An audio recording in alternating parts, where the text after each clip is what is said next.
அதுக்கு அறிவு கிடையாது ஆக்சுவலாக, ஞானம் வந்து கிடையாது. அதனால வந்து புரிஞ்சிக்க முடியாது ஆக்சுவலாக, ஞானத்தை வந்து புரிஞ்சிக்க முடியாது, பகவத்கீதையோ புரிஞ்சிக்க முடியாது. மனித உடல் இருக்கும்போது நம்ம கேட்டு புரிஞ்சிக்க முடியும். நம்ம உயர்நிலை பிறவி சொல்லலாம், தேவர்கள்லாம் இருக்காங்களே சொல்லலாம். தேவர்கள் சுகபோகங்கள் அங்கே அதிகம், மேல்லோகங்களில் சுகபோகங்கள் அதிகம். அதில் அவங்க மூழ்கி இருக்கனால அவங்களால வந்து என்ன பண்ணுவோம், பக்திக்காக நேரத்தை ஒதுக்க முடியாது. அவங்களுக்கு இதை பற்றி யோசிச்சு கூட பார்க்க முடியாது, அந்த அளவுக்கு வந்து சுகபோகங்கள் அதிகம். அதனால பார்த்தீங்கன்னா மனித பிறவியில் இருக்கும்போது தான் பார்த்தீங்கன்னா இன்ப துன்பம் மாறி மாறி வருது, கஷ்டப்படுறோம், நிறைய துன்பங்கள் வருது. அப்போ தான் நம்ம கேள்வி கேட்க ஆரம்பிக்கும். அதென்ன சொல்லப்பட்டிருக்கு பாகவதன வேதாந்த சூத்திரத்தில் சொல்லப்பட்டிருக்கு, அதாதோ பிரம்ம ஜிக்ஞாசு, நான் யார் அப்படின்னு நம்ம கேள்வி கேட்கும் பொழுது தான் பார்த்தீங்கன்னா நம்ம மனித பிறவிக்கான நிலையவே நம்ம வந்து யோசிக்க ஆரம்பிக்கிறோம், மனிதனாகவே வாழ ஆரம்பிக்கிறோம். நம்ம அந்த மாதிரி கேள்வி கேட்காத வரைக்கும் மிருக நிலையிலே தான் இருக்கும். என்னது மிருக நிலை, 2 காலுடைய விலங்கு சொல்லப்படும், துவிபாத பசு. அதனால பார்த்தீங்கன்னா இந்த மனித பிறவி பற்பல பிறவிகளுக்கு பிறகு கிடைத்தற்கரிய மானிட பிறவியை ஒருவன் அடைகிறான். அது நிலையற்றது என்றாலும் மிக உயர்ந்த பூர்ணத்துவத்தை அடைவதற்கான வாய்ப்பை அது வழங்குகிறது. என்ன மிக உயர்ந்த பூர்ணத்துவம்? பிறப்பு இறப்படைந்து விடுபடுறது. மற்ற உடலில் விடுபட முடியும். திருப்பி திருப்பி பிறப்பு இறப்பு முதுமை நோய் வந்துக்கிட்டே பிறப்பு இறப்பு முதுமை நோய். எந்த உடல் எடுத்தாலும் இந்த பிரச்சனை இருக்கு. நம்ம பிரம்மாவுடைய உடல் எடுத்தாலும் அந்த பிரச்சனை இருக்கு. வாழ்நாள் மட்டும் மாறுபடலாம். அவர் வந்து கோடிக்கணக்கான வருஷம் வாழ்றாரு. எத்தனை 311 பில்லியன் வருடங்கள், சம் பில்லியன்ஸ் இயர்ஸ் தான் வாழ்றாரு. அத்தனை லட்சம் கோடி வருஷங்கள் வாழ்ந்தாலுமே கூட அவருக்கு என்ன இருக்கு, பிறப்பு இருக்கு, இறப்பு இருக்கு, நோய் இருக்கு, முதுமை. அதனால பார்த்தீங்கன்னா இந்த பிறப்பு இறப்பு முதுமை நோயிலிருந்து விடுபடுறதுக்கு மனித உடல் ரொம்ப ரொம்ப ஏதுவானதுன்னு சொல்லணும். எப்படி ஒரு கடலை கடக்கிறதுக்கு என்ன உதாரணம் சொல்லப்பட்டிருக்கு பாகவத்தில், ஒரு கடலை கடக்கிறதுக்கு எப்படி ஒரு படகு, ஒரு கப்பல் எவ்வளோ ரொம்ப உதவியாக இருக்கோ அதே மாதிரி இந்த பிறவி பெருங்கடலை கடக்கிறதுக்கு மனித உடலில் வந்து ரொம்ப ரொம்ப ஏதுவானது சொல்லப்படும். அதில் வந்து காற்று, அந்த நல்ல காற்று வீசும்போது பார்த்தீங்களா, காற்று வீசும்போது தான் கப்பல் நல்லா போகும். அது கிருஷ்ணனுடைய கருணையை குறிக்கும். அந்த கப்பலில் இருக்கக்கூடிய கேப்டனுடைய உதவினால தான் அந்த கப்பல் பயணம் பண்ணுது. அந்த கப்பலை சரியாக வழிநடத்துப்பாங்க. அதே மாதிரி இந்த கப்பலுடைய கேப்டன் யாருன்னா குரு. நம்ம குருவனுடைய வழிகாட்டல் கீது செயல்படும் பொழுது அந்த கப்பல் வந்து என்ன போகும், இந்த பிறப்பிறப்பிலிருந்து விடுபட்டு வைகுண்டத்தை அடையும். அதனால பார்த்தீங்கன்னா அதுவும் பாகவத்தில் சொல்லப்படும் ஒரு ஸ்லோகத்தில். அதனால பார்த்தீங்கன்னா மிக உயர்ந்த பூர்ணத்துவத்தை அடைவதற்கான வாய்ப்பை இந்த மனித உடல் வந்து அளிக்கிறது. எனவே நிதான புத்தியுள்ள ஒருவன் வாழ்வின் முடிவான பூர்ணத்துவத்தை அடைய உடனே முயற்சி செய்ய வேண்டும். எனது உடன் நம்ம எவ்வளோ காலம் இருப்போம்னு சொல்ல முடியாது. என்ன சொல்லப்பட்டிருக்கு, பதம் பதம் யத் விபதம் சொல்லப்பட்டிருக்கு. பௌதிக உலகத்தில் ஒவ்வொரு அடிக்கு இடையிலையும் பிரச்சனை இருக்கு. அடுத்த அடி எடுத்து வைக்கிறப்ப நம்ம இந்த உடலை உயிர் இருக்குமா இல்லைன்னு சொல்ல முடியாது.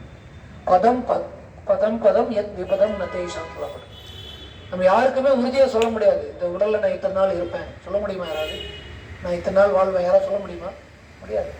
ஏன்னா வந்து பிறப்பு நம்ம கையில் கிடையாது, இறப்பு நம்ம கையில் கிடையாது, முதுமை நம்ம கையில் கிடையாது, நோய் எதுவுமே நம்ம கையில் கிடையாது. நம்ம கட்டுப்படுத்தப்பட்டிருக்கோம். நம்ம நினச்சிட்டு இருக்கோம் சுதந்திரமாக இருக்கும்னு நினச்சிட்டு இருக்கோம், அப்படி கிடையாது.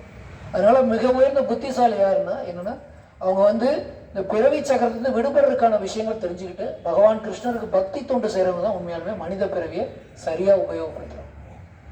அதனால் என்ன சொல்லப்பட்டிருக்கு, ஒரு வாழ்வின் முடிவான பூர்ணத்துவத்தை அடைய உடனே முயற்சி செய்து தொடர்ந்து பிறவி சக்கரத்தில் விழுந்து விடாமல் இருக்க வேண்டும். என்ன சொல்லப்பட்டிருக்கு, இருக்கிறதுலே மிகப்பெரிய கொடுமையான விஷயம்னா பிறவி சக்கரம்.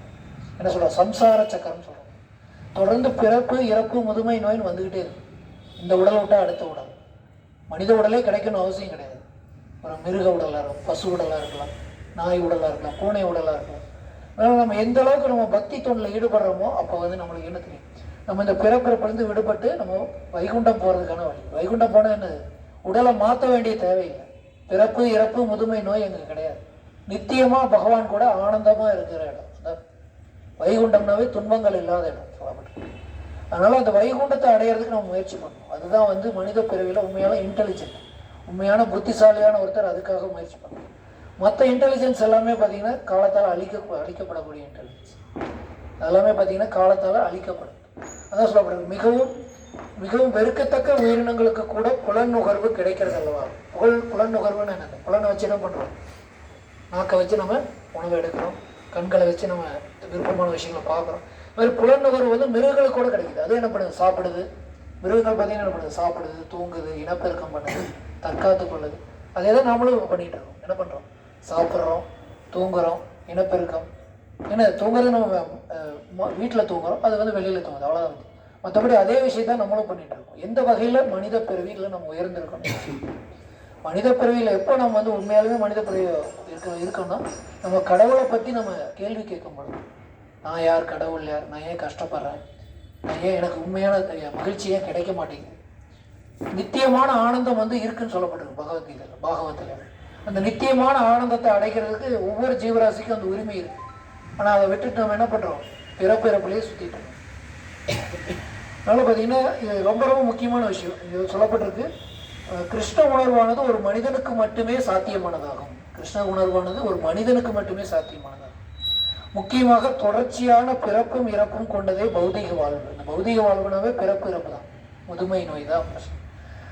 கடைப்பட்ட உயிரினங்களாகிய ஊர்வன, புழு பூச்சிகள், பன்றிகள், நாய்கள் போன்றவை கூட புலநுகர்வுக்காக அதிக வாய்ப்பை பெற்றுள்ளன. நம்மளை விட அதிகமாக புலநுகர்வு செய்யும். ஆனால் பார்த்தீங்கன்னா சாதாரண ஈக்கள் கூட சுறுசுறுப்பாக உடலுறவில் ஈடுபட்டு வேகமாக இனவிருத்தி ஆகின்றன. ஒரு நாளில் பார்த்தீங்கன்னா ஏகப்பட்ட ஈ உற்பத்தி ஆகுது. ஆனால் மனித வாழ்வானது பூர்ண உண்மையை புரிந்து கொள்ள ஒருவனுக்கு உதவுகிறது. மனித பிரிவில் மட்டும்தான் நம்ம பூர்ண உண்மையை புரிஞ்சுக்கணும். எனவே அது பொறுப்பு மிக்க ஒன்றாகும். மதிப்பு மிக்க மனித வாழ்வு நித்தியமானது அல்ல என்பதால் மிக உயர்ந்த பூர்ணத்துவமாகிய கிருஷ்ண உணர்வை அடைய நம்ம ஆவணம் செய்ய வேண்டும். ஏன்னா 60 வருஷம் 70 வருஷம் தான் இருக்கும் அந்த மனித உடல்.